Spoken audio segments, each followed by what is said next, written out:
ಜಿಲ್ಲೆಯವರೇ ಬಂದಿರೋರು. ದಯಮಾಡಿ ಮೇಲ್ಗಡೆ ನಾನು ನೋಡ್ತಾ ಇದ್ದೆ, ನಮ್ಮ ವಾಸಣ್ಣ ಹೇಳ್ತಾ ಇದ್ರೆ ನೀವೆಲ್ಲ ನಿಮ್ಮದೇ ಆದಂಥ ಲೋಕದಲ್ಲಿ ಚರ್ಚೆ ಮಾಡ್ತಾ ಇದ್ದೆ. ದಯಮಾಡಿ ಸ್ವಲ್ಪ ಈ ಕಡೆ ಕಾನ್ಸಂಟ್ರೇಷನ್ ಇರುತ್ತೆ. ಒಂದು 5 ನಿಮಿಷ ಈ ಕಡೆ ಇರ್ತೀರಿ ನಮ್ಮ.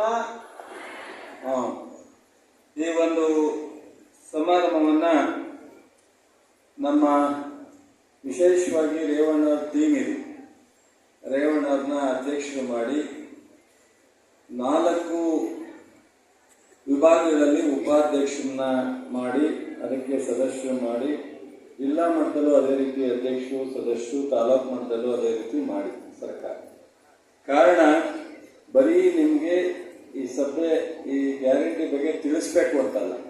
ಗ್ಯಾರಂಟಿ ಯಾರಿಗೆ ಸಿಕ್ಕಿಲ್ಲ, ಯಾರಿಗೆ ಏನಾದ್ರು ಹೆಚ್ಚು ಕಡಿಮೆ ಆಗಿದೆ, ಮಧ್ಯದಲ್ಲಿ ನಿಂತೋಗಿದೆ, ಇದನ್ನೆಲ್ಲ ಸರಿಪಡಿಸಿ ಅಧಿಕಾರಿಗಳ ಜೊತೆ ಸಂಪರ್ಕ ಇಟ್ಕೊಂಡು ಏನಾದ್ರು ಕಾನೂನು ತೊಡಕಿದ್ರೆ ಅಥವಾ ನಿಮಗೆ ತಲುಪದೇ ಇದ್ರೆ ಅದನ್ನೆಲ್ಲಾನು ನಾವು ಶಾಸಕರು, ಮುಖ್ಯಮಂತ್ರಿಗಳು ಬೇರೆ ಬೇರೆ ಕೆಲಸದಲ್ಲಿ ಒತ್ತಡ ಇದ್ರು ಗ್ಯಾರಂಟಿ ಈ ಒಂದು ಇದಕ್ಕೋಸ್ಕರನೇ ಒಂದು ಟೀಮ್ ಅನ್ನ ಮಾಡಿ ಇಡೀ ರಾಜ್ಯದಲ್ಲಿ ನೀವು ಜನರಿಗೆ ನಿರಂತರವಾಗಿ ಗ್ಯಾರಂಟಿ ತಲುಪಬೇಕು, ಅದನ್ನ ಮೇಲ್ವಿಚಾರಣೆಯನ್ನ ಮಾಡಬೇಕು ಅನ್ನೋ ಕಾರಣಕ್ಕೋಸ್ಕರನೇ ರೇವಣ್ಣವ್ರನ್ನ 4 ಜನ ಉಪಾಧ್ಯಕ್ಷರನ್ನ ಜಿಲ್ಲಾ, ತಾಲೂಕು ಮತ್ತು ರಾಜ್ಯ ಮಟ್ಟದಲ್ಲಿ ಕಮಿಟಿ ಮಾಡಿರ್ತಾರೆ.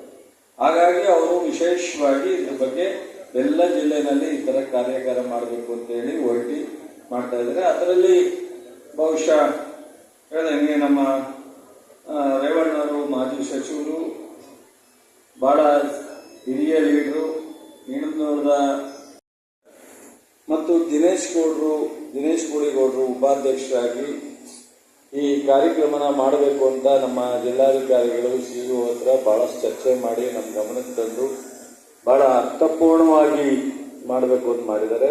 ಅವರನ್ನ ನಾನು ವಿಶೇಷವಾಗಿ ಅಭಿನಂದನೆ